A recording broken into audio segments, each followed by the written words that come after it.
This is the Rays POSTCAST, your instant game reaction to the Tampa Bay Rays, part of the Locked On Podcast Network. Your team every day. Hello and welcome to the Tampa Bay Rays POSTCAST, your spot for instant Rays reaction after every single game. My name is Jonathan Shields, and make sure you guys go follow me on Twitter at Johnny10Shields. And another series win for the Rays. They've been sneakily putting some of these together now. They've been overshadowed by kind of brutal losses and losing streaks in between them. But still, the Rays have one more series than they've lost as of recent. So in this one, we're going to talk about how Ryan Pepiot cruised until kind of running out of gas, not running out of gas, getting pulled there, part of a kind of a load management type thing. We're talking about how the Rays has sneakily been snacking series wins. We talked about this on Friday. Rays hit home runs, they win. Big road trip coming up. We're going to look ahead to that road trip. But first, we got to talk about how the young Rays, the new era, the next era, really showed out for the Rays. This is what you'll be talking about. Chandler Simpson, Junior Caminero, Carson Williams, Christopher Morel, if you want to group him into that stage, who, I mean, continues to put together good at-bats. I don't know why he doesn't play more. I think Christopher Morel should continue to get more at-bats to see really what the Rays have. But, you know, start with Morel in the third, hitting that big-time home run, and then we start a turning point with Junior just continuing to have a monster season. Time to reveal where the game was won or lost. It's the turning point. Do you remember the discourse before Junior got picked for the home run derby, before he went on that huge run, like in Houston in that early part of the season when he went on that tear? Was, man, maybe Junior could get between like 20 and 25 home runs in his first big league season. How about 37 with a month to go? He's going to get 40 home runs and 100 RBIs. Just what a season from Junior. He was 21. He turned 22 a few weeks ago. Just a special, special talent.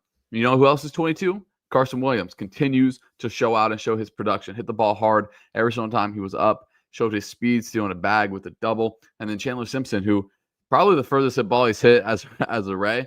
That's the one downside when you have the infield hit on him. He could pop one over your head. Doesn't do it often, but did it there for a triple. All of the RBIs for the Rays came from their quote-unquote younger guys. And it kind of shows, we talked about it, the Rays probably not going to make the playoffs. What can we take from this as a positive going into 2026? Junior Caminero has been the story of the season, the biggest positive out of all of them.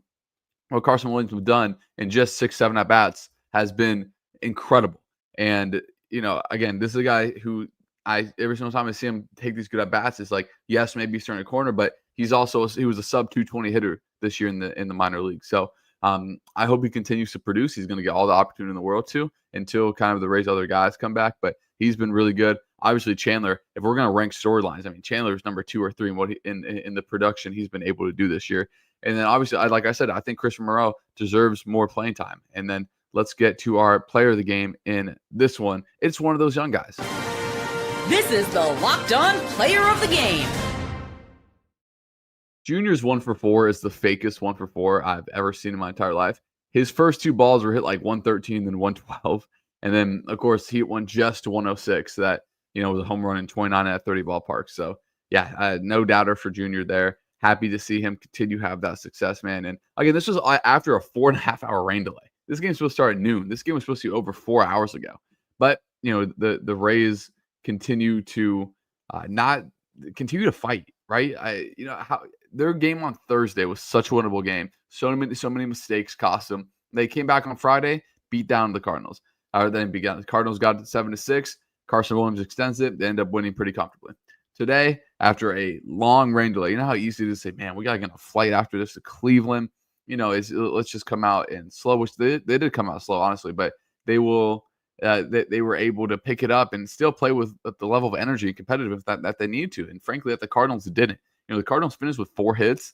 They probably should have only had 2 of those hits. Like the pitching staff, especially Ryan Pepiot, was really, really solid. So let's talk about Ryan Pepiot. Only 5 innings, 1 hit, 3 strikeouts, 63 pitches.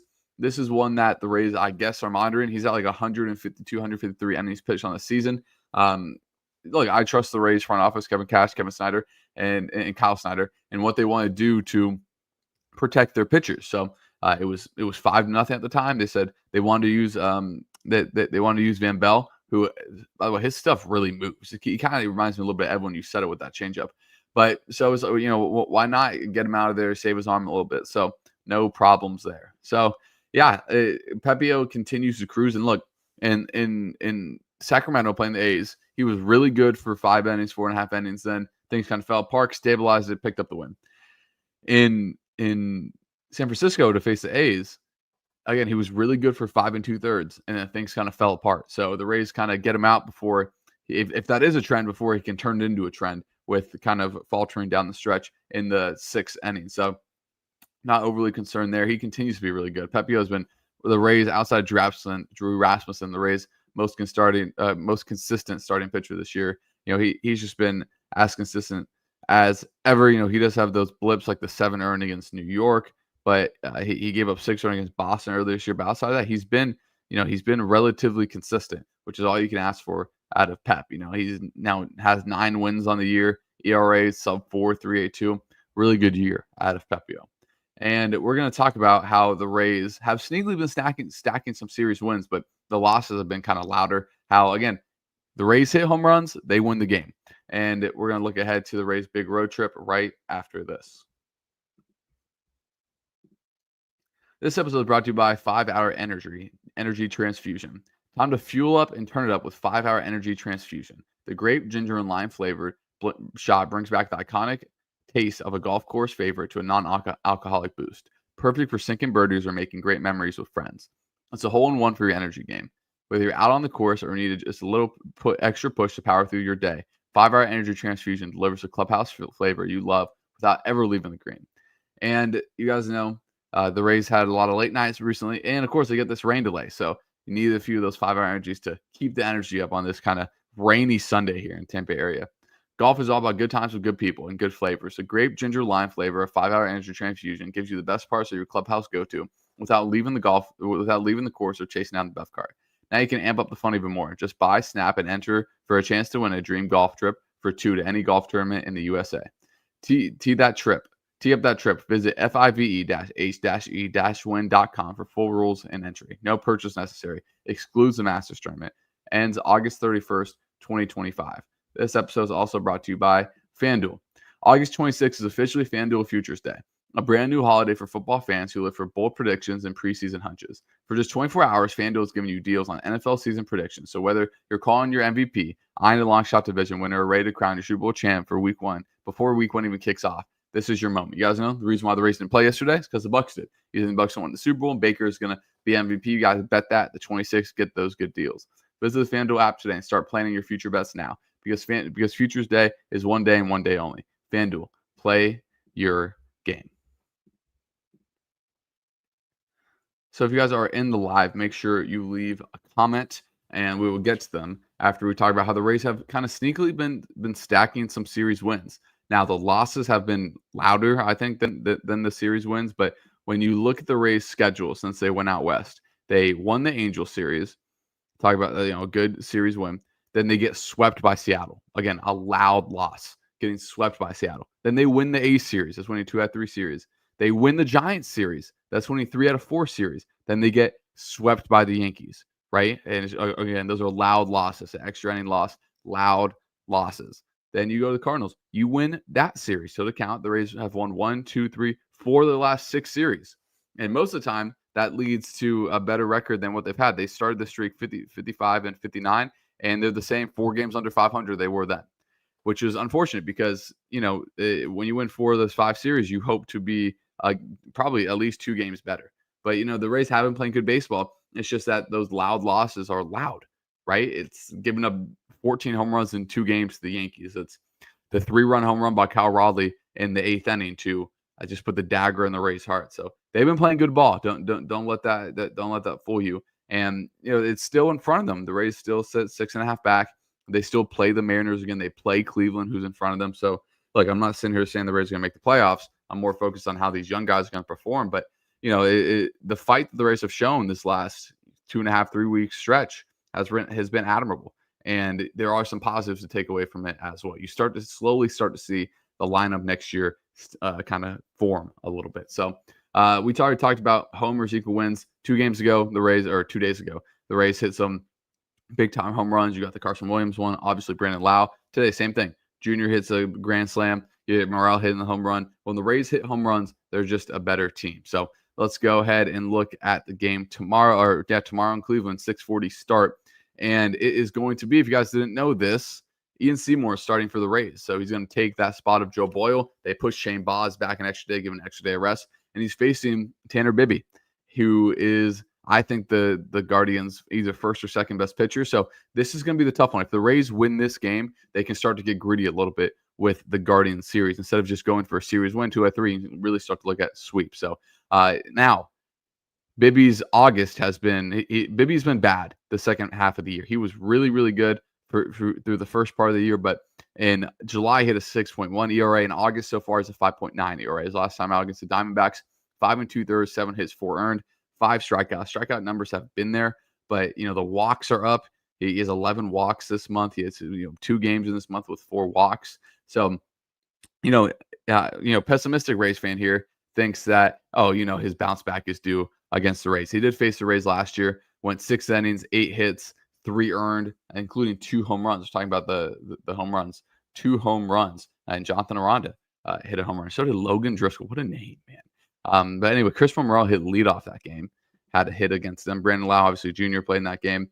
No Yandy Diaz in that game, surprisingly enough. But so the Rays have seen Bibby before, but again, he's a guy that when he's on, he showed that he's been really good this year. When he's off, that he's shown that he's prone to walking people. He faced the Rays in 2023, also in 7 innings, 2 earned. So he's given up 3 runs or less the 2 times he faced the Rays in his career. So hopefully the Rays can buck that trend. Now let's go to the comments. As we go to Jack's takes, he said, "I was there today, but couldn't last the 4 homers and left. Great win." Oh, he couldn't last the rain delay. Great win. I knew Caminero was going to hit that slam because I saw him in the gift shop during the delay. He had friends in the house. That's awesome. Great story. Thanks for that. Thanks for that, Jack Sakes. That's Ezra Grander said last Grand Slam for the Rays, I believe, was from Yandy. That might have been the case a few weeks ago. But yeah, second one for Junior. Very, very good. So I love Lego said, we are getting back in our winning ways. Let's hope they keep it up on this road trip. I'm also excited to see how Ian Seymour performs in a starting rotation against the Guardians tomorrow. I am too. He's been really good out of the bullpen, really good in that bulk role. His last time out, he kind of got roughed up, but yeah, he has been really, really good. As we go to Jose Rodriguez, and Morel's really doing his thing today.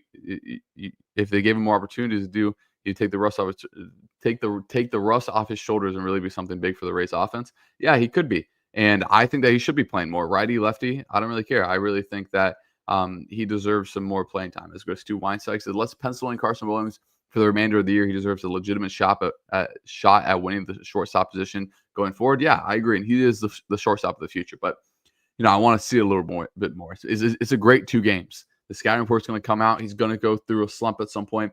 Just like Jake Mangum did. Now Mangnum's starting to come out of it. Every young player goes through a slump at some point. It's interesting to see how he's going to work out of that when it does come. So now there are things I am incredibly optimistic about from Carson Williams is that in 2 games he's not swinging and missing a ton. He's really putting bat on ball and he's playing really good defense. And if he continues to lower his swing and miss, he's going to be a really good player for a long, long time. As we go to Mike H, who says, "What do the Rays do with Taylor Walls if Hyun Kim comes back next year for $16 million?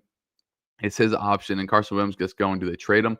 I don't know. That's interesting because Taylor Walls provides immense value to the Rays, and it's something that I think even in a backup role, the Rays could value. So I don't know. To answer your question, I don't know what the Rays are going to do. I think the Rays are secretly hoping that Junior does not resign, or not Junior. That obviously they want Junior to resign 100% right now. That Hyun Kim does not pick up his option. They're secretly hoping that he, just decides to get money elsewhere because that signing's been a bust, and you don't want that $16 million on your books for next year. But he's going to pick it up. He hasn't had a good year. And it's a good question. I don't know what the Rays are going to do. I don't know if they think Carson Williams is going to be on the opening day roster next year, to be completely honest with you. It's great that he's playing fantastic in these first 2 games, but he could be a guy that could be called up in May next year, right? And kind of miss that first month. But we'll see. We'll see. And, Williams is going to have all the opportunities of the world over the next 2 weeks to kind of prove that he deserves kind of that extended look. So, yeah, it's a great question. It's a good one to ask. So, if you guys are, again, in the live, make sure you leave a like. Any more comments, get them in. As we see a lot of people, a lot of emojis, a lot of whoos, a lot of good comments down here. So again, the game tomorrow is at 6:40. They're in Cleveland, and the Rays go from Cleveland to Washington. So 5-1 road trip is really in the cards. Cleveland just lost their 5th in a row. So again, pessimistic Rays fan says they're due for a win. Bibby's due for a good start, but let's try to be more optimistic here. Let's say that the Rays can continue to push Cleveland down in the standings. So again, 5-1 road trip could be in the cards for the Rays. They face 2 teams that they could most definitely beat. And if we look at Cleveland during this stretch, they're kind of been like the Rays. They've always had good pitching. Their pitching is a little bit down this year. But when they've been bad, they haven't been scoring runs. In fact, they have not scored a run in 18 innings. They've scored 3 runs over the last 3 games. They haven't scored more than 2 runs in almost 5 games now. So, when the Guardians struggle, it's because they're not scoring runs, kind of like when the Rays do. They're kind of like when any team does, but it's kind of louder with the Guardians. Scoring 2 runs or scoring 0 runs, and so on and so forth. So we'll get out of here. I appreciate all you guys for joining. We love Rays wins. Another way we can get them. Great to get that win after that super long rain delay. If you guys are in the live, make sure you hit the like button before you get out of here, and I will see you guys tomorrow night.